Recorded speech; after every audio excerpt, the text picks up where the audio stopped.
నా పేరు Srikanth. First time మీరు మన ఛానల్ చూస్తుంటే సబ్స్క్రైబ్ చేస్తారని మనస్ఫూర్తిగా కోరుకుంటున్నా. అట్లాగే నా వీడియో మీకు నచ్చినట్లయితే లైక్ చేయడం ద్వారా అక్కడ హైప్ బటన్ ఉంటుంది. ఆ బటన్తో కొద్దిగా పాయింట్స్ అనేటువంటి రైట్ చేయడం ద్వారా మీరు కొద్దిపాటి ప్రోత్సాహాన్ని మాకు అందించిన వాళ్ళు అవుతారు. ఈ కొద్దిపాటి ప్రోత్సాహమే మాకు కొండంత ధైర్యాన్ని ఇస్తుంది.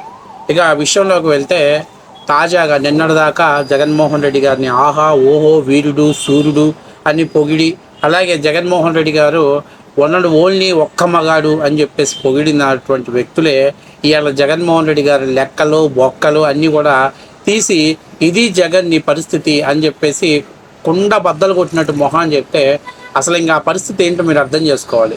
ఎందుకంటే నిన్నటిదాకా మన్న పెద్ద పోటుగాడు అంటూ చాలామంది వైసీపీ పేటీఎం గాళ్ళంతా అన్నకు సపోర్ట్ చేసి అన్నని హైప్ చేసి పైకి తీసుకొచ్చారు.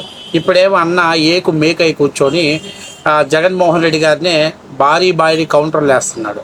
మొత్తం మీద ఈ మధ్య జరుగుతున్నటువంటి కొన్ని విషయాలు చూస్తుంటే కేఎస్ ప్రసాద్ అలాగే పాషా ఇద్దరు కూడా సాక్షి నుంచి అలాగే వైసీపీ పార్టీతోటి తెగదెంపులు చేసుకున్నట్టు క్లియర్గా కనిపిస్తుంది.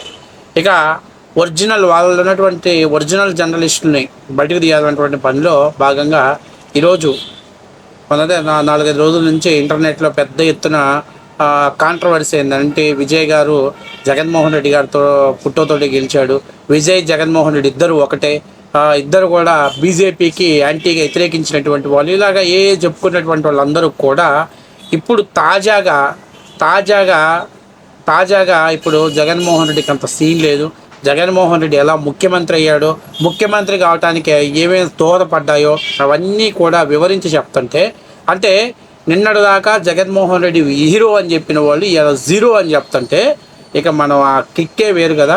సరే, ఒకసారి మనోడికి పాపం పేమెంట్ ఇవ్వలేదో, మరి ఏదన్నా సాక్షి నుంచి అవమానం చేసి బయటికి పంపించాడో, మొత్తం మీద మన పాషా ఇప్పుడు ఒక అద్భుతమైనటువంటి వీడియో రిలీజ్ చేశాడు. మామూలుగా లేదు. వైసీపీ పేటీఎం గాళ్ళు ఇళ్లల్లో కూర్చొని పాపం నోట్లో గుడ్డలు కుక్కొని వాళ్ళే ఏడ్చుకోవాల్సిన పరిస్థితి. ఎందుకంటే నిన్నటిదాకా మనోని భుజాలు పైకెత్తి మోసారుగా, ఇప్పుడు వాడే గుణపాలు దింపుతున్నాడు. కాబట్టి ఒకసారి ఆ వీడియోని చూసే ముందు మీరందరూ కూడా మన ఛానల్ని సబ్స్క్రైబ్ చేస్తారని నేను మనస్ఫూర్తిగా కోరుకుంటున్నా. సో ఇంకా వీడియోలోకి వెళ్దాం. టెక్నికల్గా ఆలోచిద్దాం. ఎవరో చెప్పారని మనం ఎరవడం కాదు. విజయ్ గారిని జగన్మోహన్ రెడ్డి గారితో ఎందుకు పోల్చకూడదు? జగన్మోహన్ రెడ్డి గారు 2011లో పార్టీ పెట్టారు. 2011లో పార్టీ పెట్టి 2019 అంటే 8 ఏళ్ల తర్వాత గెలిచారు ముఖ్యమంత్రిగా. అక్కడికి ఆయన రాజశేఖర రెడ్డి గారి కొడుకు. రాజశేఖర రెడ్డి గారు చనిపోయిన ఆ సానుభూతి ప్రజల్లో ఉండే, అదీ కాకుండా ఆయన వెనకాల ఒక పెద్ద సైన్యమే ఉండే, సంతకాలు చేసి ఇచ్చారు.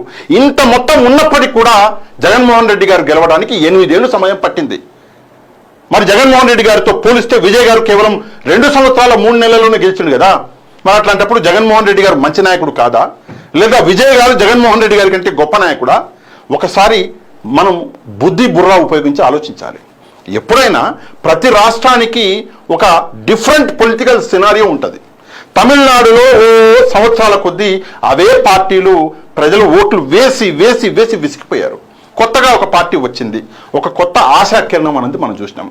అదే కాకుండా 8 గ్రాముల బంగారము, అదేదో గోల్డ్ రింగు, ఇంకేదో ఆయన ఇచ్చినటువంటి హామీలు అవన్నీ చూశారు. కొత్త పార్టీ, పాత పార్టీలకు ఓటు వేసి అలసిపోయాము అని చెప్పి కొత్త పార్టీకి అవకాశం ఇచ్చారు. కానీ ఆంధ్రప్రదేశ్లో అట్లా లేదే.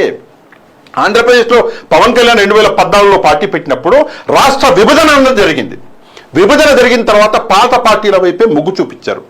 ఎందుకని చెప్పేసి జగన్మోహన్ రెడ్డి గారిని ఓడగొట్టారు అప్పుడు ప్రజలు? ఎందుకంటే చంద్రబాబు నాయుడు గారు ఎక్స్పీరియన్స్ క్యాండిడేట్ కాబట్టి జగన్మోహన్ రెడ్డి గారిని ఓడగొట్టారు. అందుకే పవన్ కళ్యాణ్ గారు గెలవలే. నెక్స్ట్ వచ్చేసి జగన్మోహన్ రెడ్డి గారు అవకాశం ఇవ్వండి అంటే 2019లో ఇచ్చారు. అప్పుడు కూడా అది చూశారు కదా, అట్టికాయ ఒలచి నోట్లో పెట్టాడు. ఇది ప్రజలకు పెట్టాడు. వైసీపీ వాళ్ళకు మాత్రం ఇంక నేను చెప్పలే కానీ గట్టిగానే రాడు దింపాడు. కాబట్టి ఎవరు కూడా ఒక్కొక్క రాష్ట్రానికి ఒక్కొక్క పొలిటికల్ సినారియో ఉంటుంది అని చెప్పేది వాస్తవ విషయం. జగన్మోహన్ రెడ్డి గారు 2014లో మరి అంత వీరుడు సూర్యుడు, మా నాన్న చచ్చిపోయాడు అనే సెంటిమెంట్ని రాల్చి ఊరు వాడా తిరిగితే ప్రజలు ఎందుకు ఓట్లేదు? ప్రజలకు ఆ రోజు ఒక అనుభవమైనటువంటి నాయకుడు కావాలనుకున్నారు, ఒక సమర్థవంతమైన నాయకుడు కావాలనుకున్నారు.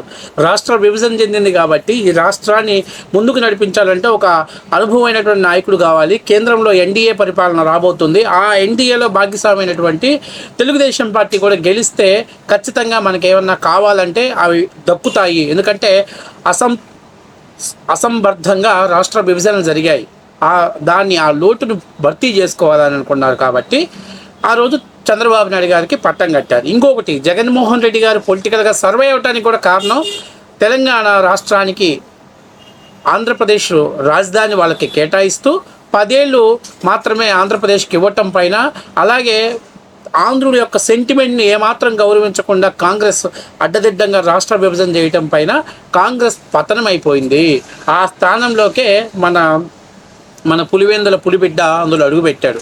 అదే కాంగ్రెస్ కానీ బలంగా ఉండుంటే, కాంగ్రెస్ కానీ బలమైనటువంటి నాయకత్వం కానీ ఉండుంటే జగన్మోహన్ రెడ్డికి కూడా ఒక 12-14 సీట్లు వచ్చాయి. ఇంకా దరిద్రం చెప్పాలంటే 2019 కూడా కాంగ్రెస్ పార్టీ కోలుకోలేని పరిస్థితిలో దెబ్బతినింది కాబట్టి ఇక ఆంధ్ర రాష్ట్రంలో ఆప్షన్ లేదు కాబట్టి అప్పటికే జగన్మోహన్ రెడ్డి యొక్క నవరత్నాలు అనేవి ప్రజల్లోకి వెళ్ళిపోయాయి. ఇందాక ఆయన చెప్పాడు 8 కాసుల బంగారం ఇది ఏదో చెప్పాడు కదా, అది కూడా ఆంధ్రప్రదేశ్లో అప్పట్లో తల్లికి అమ్మఒడి పథకం కావచ్చు, లేకపోతే నిరుద్యోగులకి జాబ్ క్యాలెండర్ ఇస్తానంటాం కావచ్చు, ఈ ఆయన పెట్టినటువంటి నవరత్నాలు అన్నీ కూడా ప్రజల చెవుల్లోకి మారుమోగిపోయాయి. కానీ పవన్ కళ్యాణ్ ఆ రోజు ఏం చెప్పాడు? ఎటువంటి మేనిఫెస్టోలు ఎటువంటి హామీలు ఇవ్వాల. ఆయన ఒకటే చెప్పాడు, అవినీతి రహిత రాజకీయాలు తెస్తానని చెప్పాడు. ఇప్పుడు నేనే పవన్ కళ్యాణ్ గారిని పైకెత్తడం ఇంకోటో కాదు. ఇప్పుడు మీరు ఇంకా కూడా ఒక మాట చెప్పాడు ఆయన, తమిళనాడులో 14 ఆ పార్టీలకే ఓటు వేసి విసిగిపోయి కొత్త పార్టీ ప్లస్ సంక్షేమ పథకాలు అనేవి ప్రజలను బాగా ఆకర్షించాయి అని చెప్పారు. అయితే ఇక్కడ చాలా ముఖ్యమైన విషయం ఒకటి గుర్తుపెట్టుకోవాలి. స్టాలిన్ గారి మీద వ్యతిరేకత వచ్చిన మాట వాస్తవ విషయమే.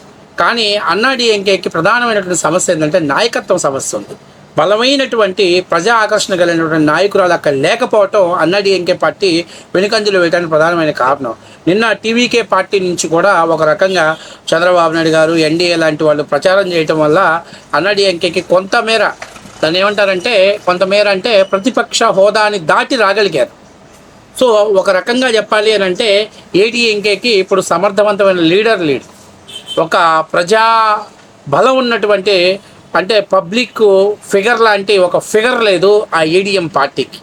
అందువల్ల అక్కడ విజయం అవకాశాలు ఎక్కువగా ఉన్నాయి. మరి గతంలో కమల్ హాసన్ గారు పెట్టారు కదా, ఆయన పార్టీ పెట్టి చాలా ఇబ్బందులు పడ్డారు. ఏమైనా జరిగిందా? కాబట్టి ఎవరిని విమర్శించడం కాదు, ఆయన రాంగ్ టైంలో పార్టీ పెట్టారు, ఈయన కరెక్ట్ టైంలో పార్టీ పెట్టాడు. జగన్మోహన్ రెడ్డి కూడా అంతే, కరెక్ట్ టైంలో పార్టీ పెట్టాడు.